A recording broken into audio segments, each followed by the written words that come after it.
Good morning, everybody, and happy Purim. Yes, that's right. Today is Purim, and that's why I'm wearing my Purim mask.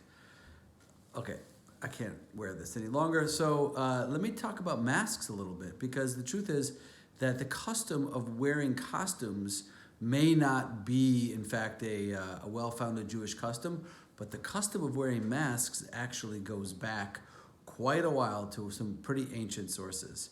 So we do wear masks on Purim. Why do we wear a mask on Purim?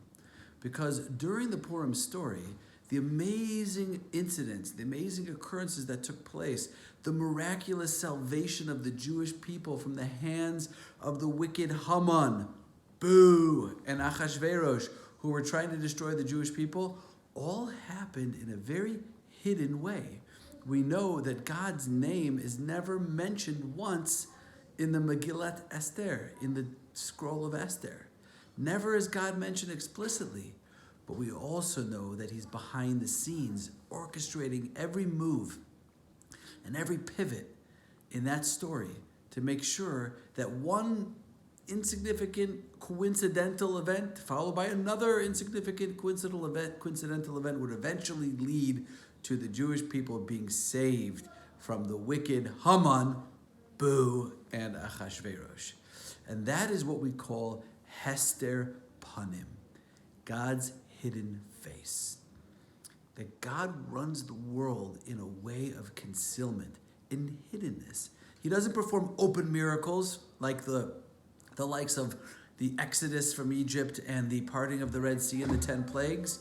No, now Hashem runs the world in a very secretive, quiet, behind-the-scenes way where he's not noticed unless you're looking for him. So what's the secret of the mask? The secret of the mask is, I'm sure we've all had this experience where you're in the supermarket and you see somebody and maybe they're wearing their mask like this and they wave to you and you can't quite figure out who it is, and then they do a little one of these, and then they put the mask back on because they don't want to get yelled at in the supermarket. But they'll just for a minute just reveal themselves. And then all of a sudden you know who it is. It's your next door neighbor. It's your friend from work. And then they put the mask back on. And then it's fine. You know they're there. You know who it is. You've revealed the hiddenness. So on Purim, we look at the story of the book of Esther, Megillat Esther, which means in Hebrew, legalot Esther, to reveal the hidden. When you read the story of Esther and you see how God is there behind the scenes, orchestrating every event, and then you think about your own life and all of the moments of your life that have led you to this very second where you're sitting and listening to this video right now, you'll understand that you can see Hashem's hand behind the scenes in your own life, in the life of the Jewish people, in the life of human history, and that's called to reveal the hidden. So the reason that we wear masks on Purim is because we want to reveal what's behind the mask.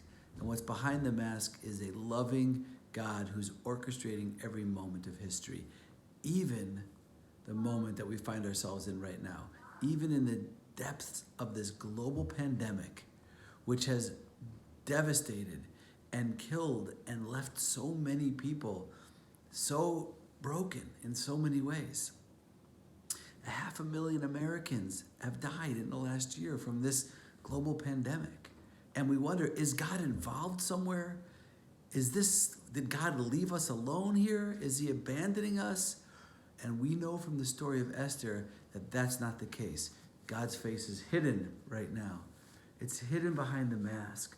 But if we look and lower the mask and look behind the mask and see Hashem's face, we'll know that he's there. He'll be there for us. He'll be there in our lives, and he'll be there when we see the end of this really, really difficult, painful situation that we've been in as a community and as humanity for the last year.